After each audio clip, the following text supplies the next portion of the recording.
All right, welcome back. Zach Gelb Show, Fox Sports 920 The Jersey, 609-919-9200. Mets split the doubleheader yesterday. They play later tonight. Yankees, 3 straight. They also play later tonight. And the Phillies, they lose today by a score of 11-1 in Miami. Now joining us on the hotline, does a tremendous job covering baseball for USA Today, and that is Bob Nightengale. Bob, thanks for a few minutes, and how are you?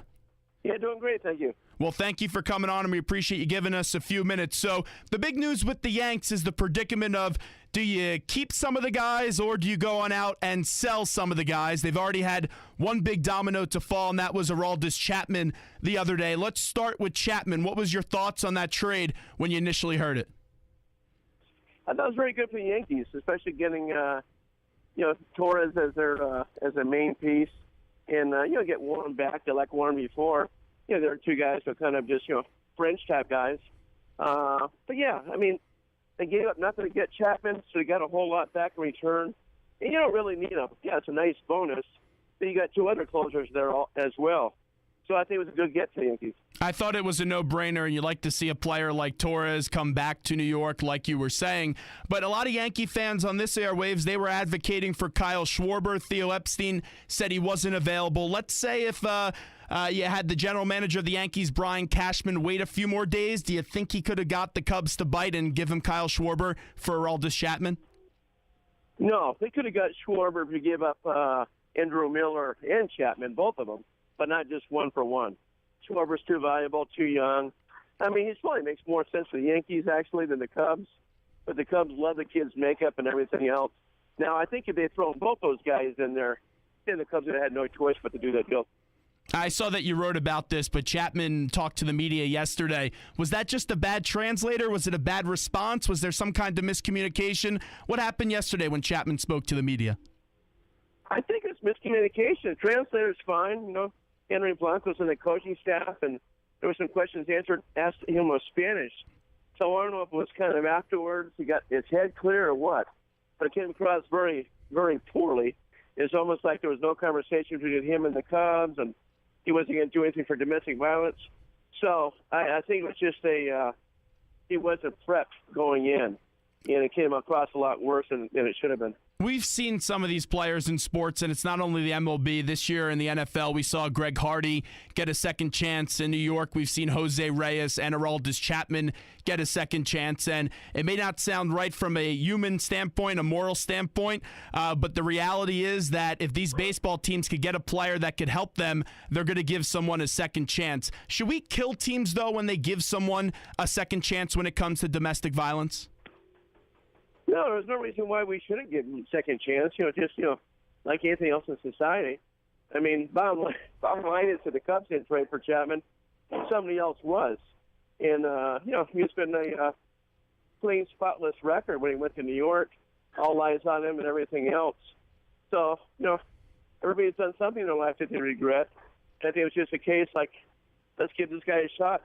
If he makes a mistake again, could be the end of the season for him. So what happens to Miller and Beltran? Are they here past the trade deadline for the Yankees? Yeah, I think Miller stays for sure. Especially on for 2.5 years. If not, they can always trade him during the off season if they wish. With Beltran, they do like them a lot. You can always give a draft pick to them, get something back in return. I don't know if they want to do that. So they're playing so well right now. I think they got to keep Beltran. We're talking to Bob Nightengale, who joins us from USA Today. Zach Gelb Show, Fox Sports 920 The Jersey, 920 AM or 920thejersey.com. Let's get to a little Phillies. They lost today 11-1, but the last 2 times Jeremy Hellicksen has been on the mound, he's completely squished the fish, and Hellicksen is a name that some team could want to go at, a veteran arm, and he's 7-7 on the year and is eating up innings. What could the Phillies possibly get in return for a player like Jeremy Hellicksen?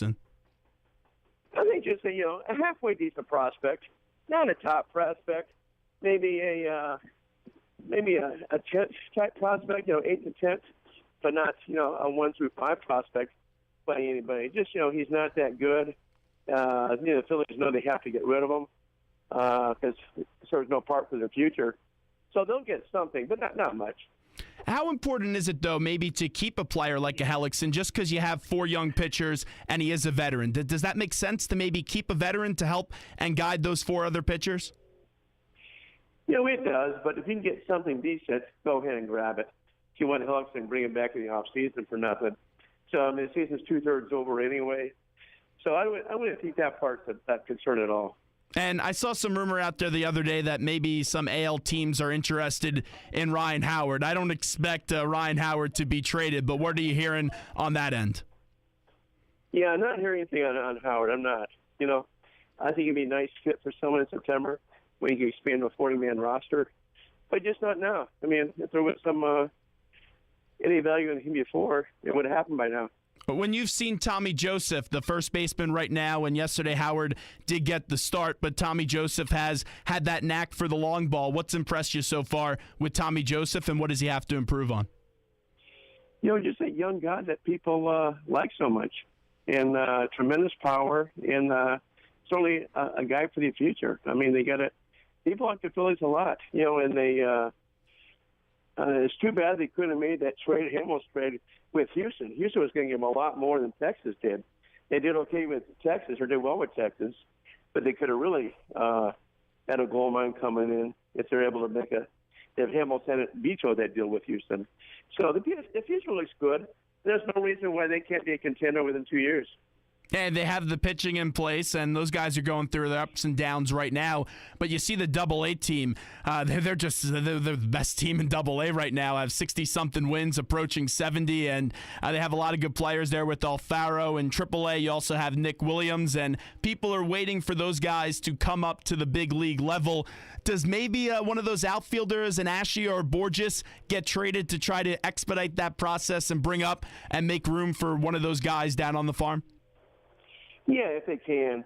Borges' value is limited. Very good defensive outfielder. Obviously, they could add him during the winter, cheap price. So, both those guys are available. But I just don't know how much you're going to get for either one, particularly Borges. Great guy, great defense, but just, the offense is such a mess right now.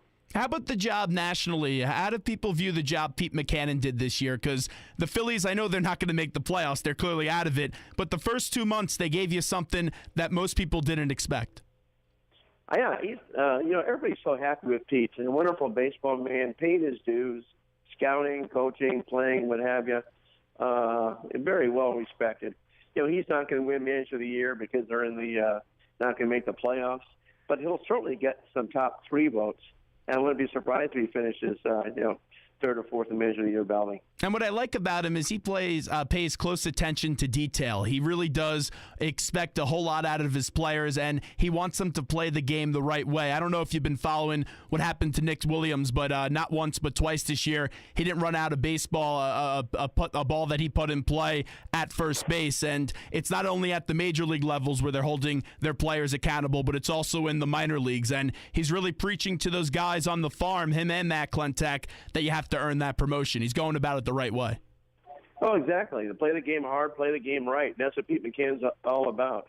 And, he doesn't have an enemy in the world among Major League Baseball. Everybody's rooting for this guy to do well. Wrapping up with Bob Nightengale from USA Today, who joins us right now. So let's get to the Mets. What are you hearing on them? Who are they targeting from now until the trade deadline? Doesn't sound like a whole lot to trade, I think they're just going to go a very mild approach. Maybe get a smaller bat, something like that. I don't see them being aggressive whatsoever because of last year. And it's really funny how valuable Bartolo Colon is now, because if it wasn't for Colon, I don't know how many more games the Mets would be in this thing. He's given the Mets a whole lot this year, Bob.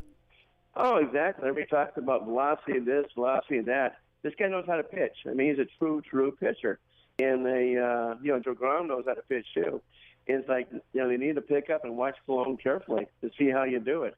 So they'd be dead without Bartolo Colon. And you look at him, and you would never expect him to be a baseball player, and he always makes these athletic plays, and he's now going to go on short rest, had 87 pitches last night, and is going to pitch again on Saturday up against the Rockies. But is he one of the more interesting athletes you've ever covered? Because every game I watch something, and he does something that impresses me.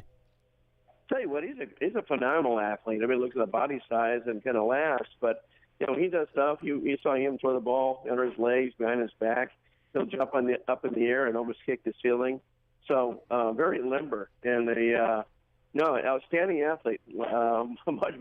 Much better athlete than anybody ever gives him credit for. Let's get to the bats for the Mets. Walker has been a real disappointment after getting off to that hot start. What does he have to do to change? Is it maybe some mechanics, or what's going on with Walker right now? Why has he been so bad as of late?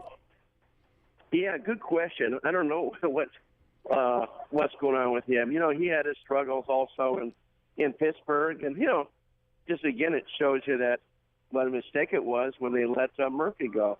And I know there are people in the coaching staff and front office that want to keep Murphy, move him to first, and move Duda, and that was costing them. And when this season's all said and done, the Mets don't make the playoffs, they're going to look and kick themselves all winter long over that decision.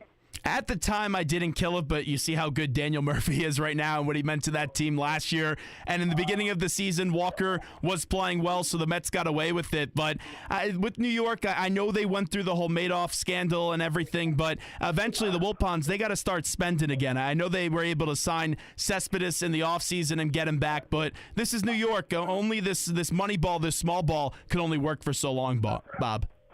Yeah, definitely. You got to win. I mean, that's the bottom line, and I think the Mets will be a better team a year from now, fully recovered from the World Series hangover and everything else. I think this guy's worn out.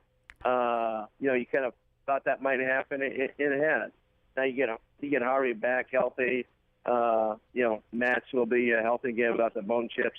So I think you'll see a different team for the Mets next year. Now, before we let you run, they've tried the Conforto experiment in center. Had that nice diving catch in his debut up against the Marlins.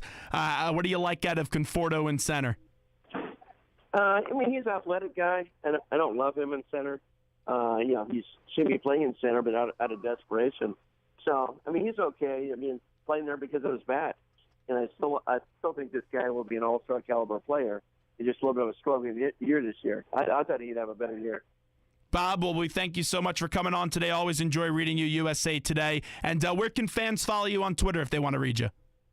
Yeah, just be Nightengale. Pretty simple. Perfect. That's easy for me. Thanks so much, Bob. We appreciate it. Sure, my pleasure. Thank you, guys.